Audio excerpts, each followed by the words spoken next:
안녕하세요. 여러분의 부동산 궁금증을 시원하게 해결해드리는 김동현 이사입니다. 오늘은 집을 사고 팔 때, 혹은 건물을 관리할 때 반드시 알아야 할 중요한 개념을 가져왔습니다. 바로 자본적 지출과 수익적 지출입니다. 이 두 가지를 제대로 구분하지 못하면 나중에 양도소득세를 계산할 때 엄청난 세금 폭탄을 맞을 수 있습니다. 집 고친 것도 세금 내는 거랑 상관 있다고? 네, 맞습니다. 오늘 이 영상을 끝까지 보시면 여러분이 쓴 공사비가 어떻게 세금을 줄여주는지, 그리고 어떤 지출이 세금과 관련 없는지 확실하게 알게 되실 겁니다. 부동산 절세의 첫걸음, 지금 바로 시작합니다. 자본적 지출과 수익적 지출, 왜 중요할까요? 본격적인 설명에 앞서 왜 이 두 가지 개념을 알아야 하는지 그 중요성부터 짚고 넘어갈게요. 우리가 집이나 건물을 팔면 양도소득세를 내죠. 이 세금은 양도차익, 즉 양도가액 마이너스 취득가액으로 계산됩니다. 양도가액은 내가 부동산을 판 가격, 취득가액은 내가 부동산을 처음 살 때 낸 가격. 그런데 여기서 취득가액에 포함시킬 수 있는 비용이 있습니다. 바로 자본적 지출입니다.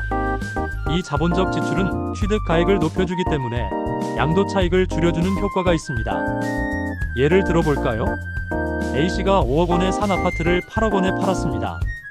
원래 양도차익은 3억 원이죠. 그런데 A씨가 이 아파트에 5천만 원의 자본적 지출을 했다면 취득가액은 5억 원 플러스 5천만 원, 즉 5억 5천만 원이 됩니다. 그럼 양도차익은 8억 원 마이너스 5억 5천만 원, 즉 2억 5천만 원이 되죠. 이렇게 5천만 원에 대한 세금을 줄일 수 있는 겁니다.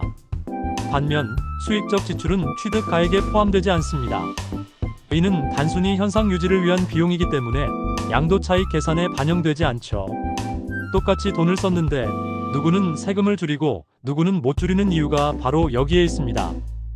결론적으로 자본적 지출은 양도소득세를 줄여주는 절세 비용이고, 수익적 지출은 세금과 무관한 일상관리 비용이라고 생각하시면 쉽습니다. 자본적 지출, 이것만 기억하세요. 자, 그럼 본격적으로 어떤 지출이 자본적 지출에 해당하는지 알아볼까요? 세법에서는 자본적 지출을 자산의 가치를 현실적으로 증가시키거나 내용 연수를 연장시키는 지출이라고 정의합니다. 어려운 말이죠? 쉽게 풀어드릴게요. 다음 세 가지 핵심 포인트를 기억하세요. 부동산의 기능을 업그레이드한 비용. 단순히 낡은 것을 교체하는 수준을 넘어 부동산의 본래 기능을 향상시키거나 새로운 기능을 추가하는 비용입니다. 예시로 갑순이가 아파트를 새로 매입해서 리모델링을 하면서 낡은 보일러를 새 보일러로 교체했다면 이건 그냥 고장난 걸 고친 거죠. 그래서 수익적 지출이고요. 난방 방식을 중앙난방에서 개별 난방으로 변경했다면 이건 난방 시스템 자체의 기능이 업그레이드된 거라 자본적 지출입니다. 예시로 갑돌이가 본인 건물에 증축을 하면서 없던 옥상을 새롭게 만들거나 방 하나를 더 늘려서 증축하였다면 자본적 지출에 해당합니다. 이런 행위는 건물의 물리적인 규모와 가치를 눈에 띄게 상승시키는 비용입니다. 또 다른 예시로 노후된 샤시를 단순히 새 것으로 교체는 수익적 지출 이것만으로는 가치 상승으로 보기 어렵습니다. 반면 단일창에서 이중창으로 교체했다면 자본적 지출 단열 및 방음 기능이 현저하게 개선되죠. 이건 부동산의 가치를 높인 지출로 봅니다.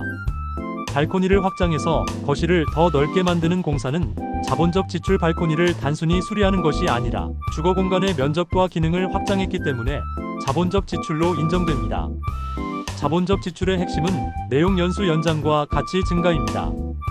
단순한 수리나 원상 회복이 아닌 부동산의 가치를 한 단계 끌어올리는 비용이라고 생각하시면 됩니다. 수익적 지출, 어떤 것들이 있을까요? 자산의 현상을 유지하기 위해 지출하는 비용이라고 정의합니다. 쉽게 말해 원상복구에 가까운 지출이라고 보시면 됩니다. 벽지나 장판이 낡아서 새 것으로 교체하는 비용, 페인트 칠, 외벽 보수, 고장난 보일러나 낡은 수도관을 새 것으로 교체하는 비용.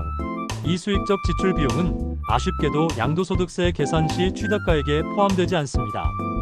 그럼 여러분의 이해를 돕기 위해 간단한 퀴즈를 준비했습니다. Q1.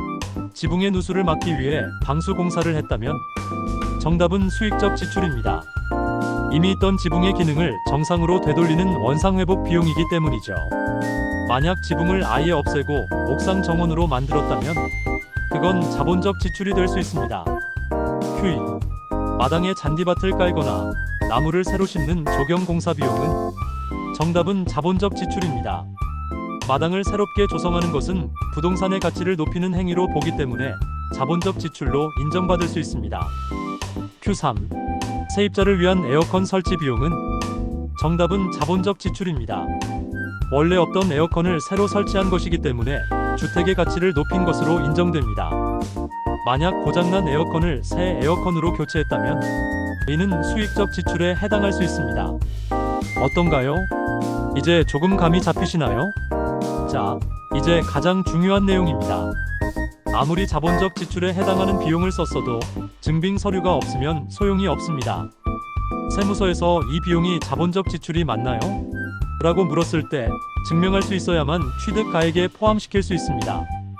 반드시 챙겨야 할 서류는 세금 계산서, 현금 영수증 등 적격 증빙공사 견적서, 계약서, 공사 내용이 담긴 사진.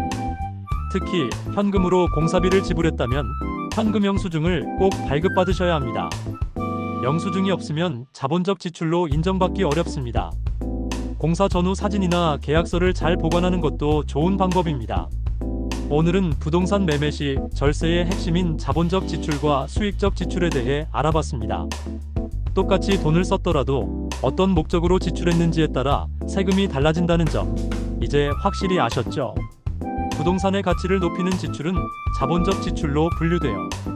양도소득세를 줄일 수 있다는 점을 꼭 기억하세요. 오늘 영상이 도움이 되셨다면 구독과 좋아요, 그리고 궁금한 점이 있다면 댓글로 남겨주세요.